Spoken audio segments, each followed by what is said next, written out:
Hello everyone, how are you all? I'm Shivani. Welcome to my channel. Exams are around the corner. Are you nervous? Don't worry, keep your cool. Stay away from social media. Concentrate on your studies. That's all, believe me. सब कुछ बढ़िया हो जाएगा. Today we are going to do a roadside stand, a poem by Robert Frost. Quite a lengthy poem. चलिए फटाफट शुरू करते हैं. Look at the lines starting from the little old house to dole of bread. Frost says a new shed has been built in front of an old house. This old house is situated at the edge of a busy road where a lot of traffic rushes by. The shed or the roadside stand, let me tell you what a roadside stand is. It's a temporary structure, a crude structure, where the farmers sell their produce like eggs, vegetables, fruits, etc. So this shed or the roadside stand is also a similar structure. It seems or appears that the roadside stand is trying to attract attention or begging for attention in a somewhat pitiful manner. Here, too pathetically indicates a degree of desperation or need for help. In the next two lines, Frost says, it would not be right to say that they are asking for charity. The poet uses the phrase, a dole of bread, which means asking something for free. You see, they are not begging. Frost कहते हैं छोटे से पुराने घर के सामने एक नया छोटा सा स्टॉल लगाया गया है और ये पुराना घर एक बहुत ही बिजी सड़क के किनारे है जहाँ से बहुत सारी ट्रैफिक गुजरती है. रोड साइड स्टैंड का मतलब रोड के किनारे छोटी सी दुकान या स्टॉल जहाँ फार्मर्स सब्जियाँ, अंडे, फल वगैरह बेचते हैं. आपने हाईवेज पर जाते वक्त रोड के किनारे ऐसे छोटी छोटी दुकानें या स्टॉल्स देखे होंगे. कभी ऐसे स्टॉल से कुछ खरीदा हो तो कमेंट सेक्शन में ज़रूर बताना. हाँ, तो एक ऐसे ही रोड साइड स्टैंड के बारे में फ्रॉस्ट बता रहे हैं. फ्रॉस्ट कहते हैं कि इस छोटे से रोड साइड स्टैंड की हालत बहुत पिटीफुल है. मतलब स्टॉल की हालत बहुत दयनीय है. इसको देखकर बहुत दया आती है. ऐसा लगता है कि ये रोड साइड स्टैंड सबका ध्यान अपनी तरफ खींचने की बहुत कोशिश कर रहा है. क्यों? जिससे कि लोग इसकी तरफ देखें, कुछ खरीदें. या हम कह सकते हैं कि रोड साइड स्टैंड के मालिक वहाँ से गुजरते लोगों से कोई चैरिटी या डोल ऑफ ब्रेड मतलब मुफ्त की रोटी की आशा कर रहे हैं. ऐसा बोलना गलत होगा. Now let's look at these lines from but for, to, and go along.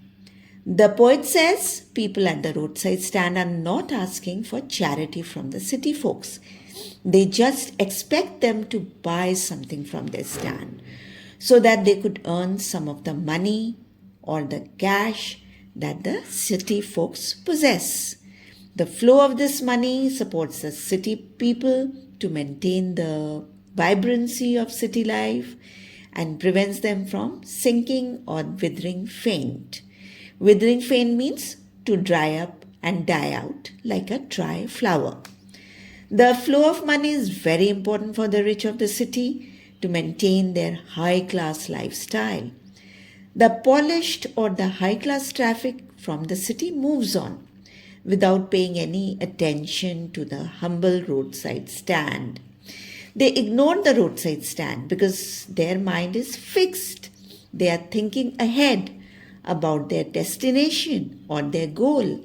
And if ever by chance they pay any attention to the roadside stand, it is only to frown upon or disapprove or criticize the stand for having spoilt the beauty of the landscape by putting up signs that are painted in an artless and crude manner. These signs showing the direction of north and south point at the opposite or wrong directions. That is, north points towards south and south towards north, because there's no maintenance there. There are signs advertising the offer for sale of wild berries in wooden quarts or boxes, or crook-necked squash. Squash is a kind of vegetable. The poet says the golden colored squashes have crooked necks and silver warts on their skins. Warts are small growths on the skin. You must have seen, some people have it. So similar kind of warts are there on the skin of these squashes. The signs also advertise an opportunity to rest in the scenic mountain settings. The poet addresses the city folks in the next line by telling them that despite having enough money or means to help these village folks, they behave in a stingy and ungenerous manner. The poet calls them mean, as they don't make any attempt to spend money by buying their produce. They ignore the roadside stand and continue with their journey or move ahead without buying anything. They could have helped these people with their money, but they choose to hold on to their money and move ahead or continue their journey. Poet कहते हैं, road side stand के लोग शहर के लोगों से charity या भीख नहीं मांग रहे हैं. वो सिर्फ चाहते हैं कि लोग उनसे कुछ खरीदें और इन लोगों के पैसों से कुछ हिस्सा कमा सकें. इसी पैसे के फ्लो या बहाव से शहरों की सुंदरता या हाई स्टैंडर्ड मेंटेन होती है. बिना पैसों के फ्लो के शहर के फूल सूख जाएंगे और मर जाएंगे. मतलब शहर का जो लाइफस्टाइल है वो ख़त्म हो जाएगा. पोइट का मतलब है कि बिना फ्लो ऑफ मनी के शहर की हाई क्लास ज़िंदगी ख़त्म हो जाएगी. शहर के ये पॉलिश्ड लोग या ऊंचे लोग बिना कोई पैसा खर्च किए अपनी मंजिल की तरफ आगे बढ़ जाते हैं. वो रोड साइड स्टैंड वालों से कुछ भी नहीं खरीदते हैं. शहरी लोग इनके तरफ एकदम कोई ध्यान ही नहीं देते हैं. अगर बाई चांस इनकी नज़र रोड साइड स्टैंड वालों की तरफ पड़ भी जाती है तो वो सिर्फ क्रिटिसाइज़ करते हैं और गलतियां निकालते हैं कि ये रोड साइड स्टैंड वाले उस जगह की सुंदरता को ख़राब कर रहे हैं. इन्होंने बहुत भद्दे साइंस या साइन बोर्ड लगाए हैं. नॉर्थ साउथ डायरेक्शन दिखाने वाले साइन बोर्ड ऑपोजिट डायरेक्शन दिखा रहा है. नॉर्थ साउथ की तरफ पॉइंट कर रहा है और साउथ नॉर्थ की तरफ. कुछ साइन बोर्ड्स वुडन बास्केट में रखे हुए जंगली बेरीज और टेढ़े मेढ़े गोल्डन कलर के स्क्वॉश के बारे में एडवर्टाइज कर रहे हैं और कुछ साइन बोर्ड्स लोगों को नेचर के सीनिक ब्यूटी में आराम करने के लिए इनवाइट कर रहे हैं. मैं बता दूं, स्क्वॉश एक तरह की सब्ज़ी होती है, बहुत कुछ कद्दू या खीरे जैसी होती है. पोइट शहर के लोगों से निराश और नाराज़ हैं. वो शहर के लोगों से कहते हैं, आपके पास पैसा है पर आप लोग बहुत घटिया या मीन हैं. क्यों आप इन लोगों से कुछ नहीं खरीदते हैं? अपना पैसा अपने ही पास रखकर आगे बढ़ जाते हैं. Now from the hurt to keeping from us. The poet says his complaint is not against the change to the landscape. That isn't the main issue. What hurts him more is the apathy shown by the city folks and the sadness conveyed by these people at the roadside stand. Though they do not say anything, here they have set up a stand far away from the city to look for some financial help from the city, hoping it would improve their lives and give them the prosperity that the movies promise or what they have seen in the movies, the prosperous life. They feel the current or the present ruling party is withholding all that from them, all that they should have got, all that they truly deserve. Frost कहते हैं कि उन्हें ये चिंता नहीं है कि scenery को कितनी हानि पहुंच रही है, बल्कि उन्हें इन लोगों के अनकहे दुख पर ज़्यादा दुख हो रहा है. इन लोगों ने शहर से दूर अपना ये छोटा सा स्टॉल इस आशा में लगाया है कि इस शहर का कुछ पैसा इनके हाथ भी आएगा, जिससे उनकी ज़िंदगी सुधर जाएगी। जब लोग इनसे कुछ खरीदेंगे तो कुछ पैसा इन्हें मिलेगा, तो इनकी ज़िंदगी सुधर जाएगी, ठीक जैसे मूवीज़ या फिल्मों में दिखाया जाता है। मूवीज़ में जिस लाइफ की आशा दी जाती है या होप दिया जाता है, उन्होंने वैसा ही सोचा था, और जिस कारण उन्होंने ये स्टॉल लगाया था। पर लगता है मौजूदा सरकार उनको इस तरह की ज़िंदगी नहीं देना चाहती है जिसके वो हकदार हैं। Now it is in the news to the ancient way. The poet says that there's a news report of a plan to relocate all these unfortunate people to villages, to move them from where they are staying to the villages near commercial and entertainment centers like the theater and the stores. The idea is to create an environment where these people won't have to think for themselves independently anymore. The people who portray themselves as good doers, ready to help others, the poet says these people are actually greedy, who would dictate the lives of these unfortunate people for their own benefit. They are more like beasts of prey who appear to be generous and helpful, but actually they have ulterior motives. They actually want to benefit from this. These people are trying to impact and control the lives of the unfortunate people invasively or overwhelmingly. This is what the poet is trying to convey by using the phrase swarm over their lives, by the phrase calculated to suit them out of their wits. The poet means the help provided to these people than actually helping them. So the good doers are not actually helping them. They have some ulterior motive. They want to gain out of the whole situation. The poet is trying to convey the sort of control they are exercising on these people by saying that they taught how to sleep all day, thus destroying their natural sleep pattern, that is to sleep at night. This shows the kind of control they have on these people in the name of helping them. So they are teaching them whatever they want them to do. If they want them to sleep at the daytime, these people will do so. So they have a kind of control over them, a great control. They'll make them do whatever they want them to do in the name of helping them. Frost कहते हैं, ऐसा सुनने में आया है कि इन बदकिस्मत लोगों पर दया दिखाने के लिए ऐसे गांव में इकट्ठा किया जा रहा है जो कि दुकान और थिएटर के पास है, जहां उन्हें अपने बारे में कोई चिंता करने की कोई ज़रूरत नहीं पड़ेगी। पोइट इन दया करने वालों को लालची शिकारी जानवरों से तुलना करते हैं। वो कहते हैं ये लोग उन गरीबों को हेल्प करने के बहाने कंट्रोल करेंगे और वह ऐसा जताएंगे कि उन्हें इन लोगों की बहुत चिंता है। ऐसा करके वह इन गरीबों से अपने फ़ायदे की बात सोच रहे हैं।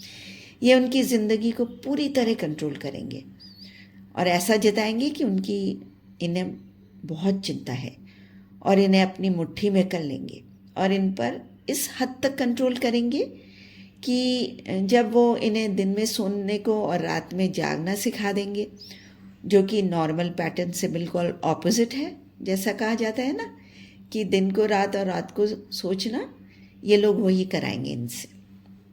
Now we come to sometimes I feel to didn't it C.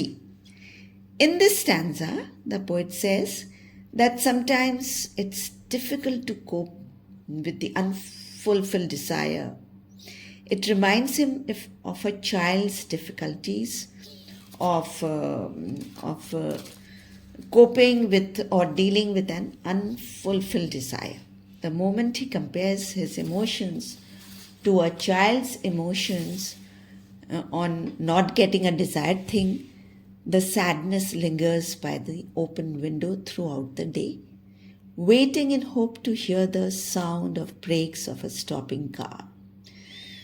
The poet conveys the desire or longing for just one car out of thousands of cars to stop, to inquire about or find out the prices of the things sold at the roadside stand.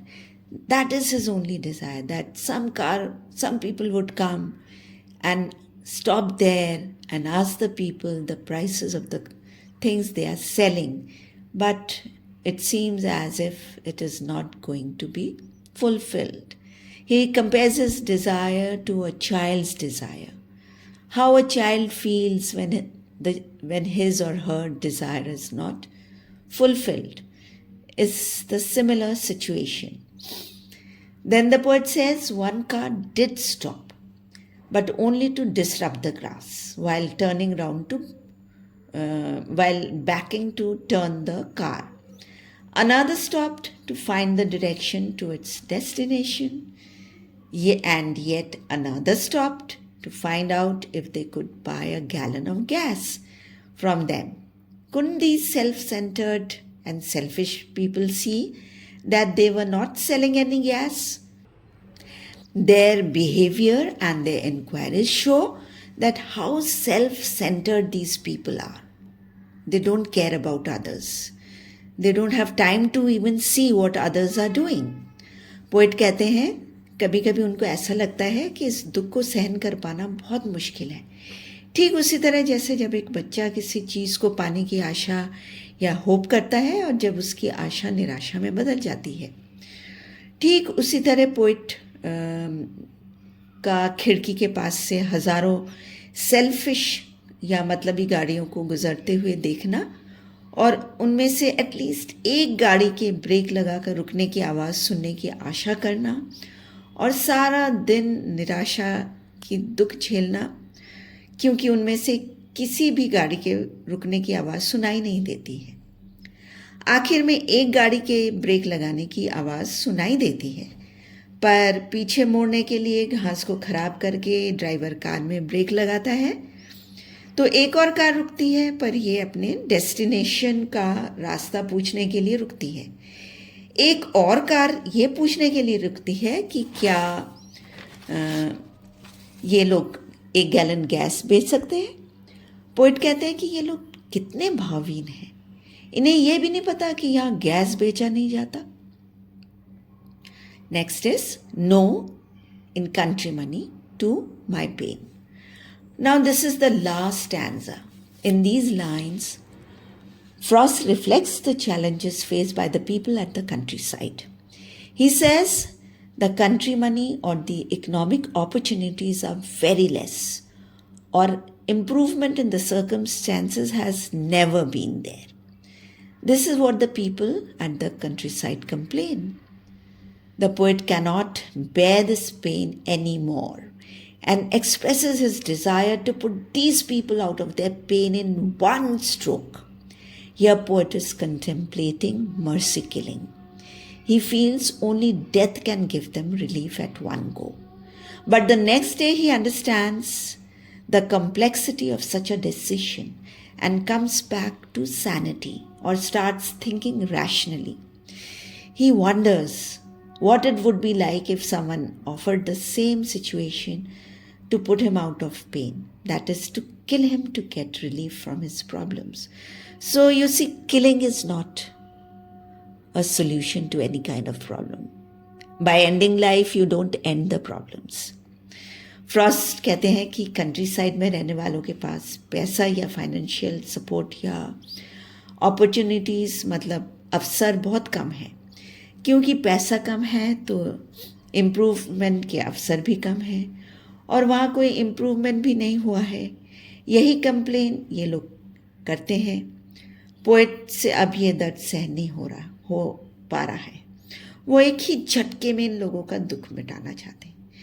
Poet यहाँ mercy killing की बात कर रहे हैं. वे सोचते हैं मृत्यु ही इन लोगों को दुख से छुटकारा देगी. परंतु दूसरे दिन जब पोएट अपने को संभालते हैं और क्लियरली सोच पाने की क्षमता उनकी वापस आती है तो वो सोचते हैं कि किसी को मारकर दुखों से छुटकारा दिलाने में कोई बुद्धिमानी नहीं है, ये कोई समाधान नहीं है। अगर कोई उनसे कहे कि उनको मारकर उनके दुखों से उनको छुटकारा दिलाया जाएगा तो उन्हें कैसा लगेगा? Well, that brings us to the end of the poem. Hope you found it useful. Please send your comments, give it a like, share it with your friends. Thank you.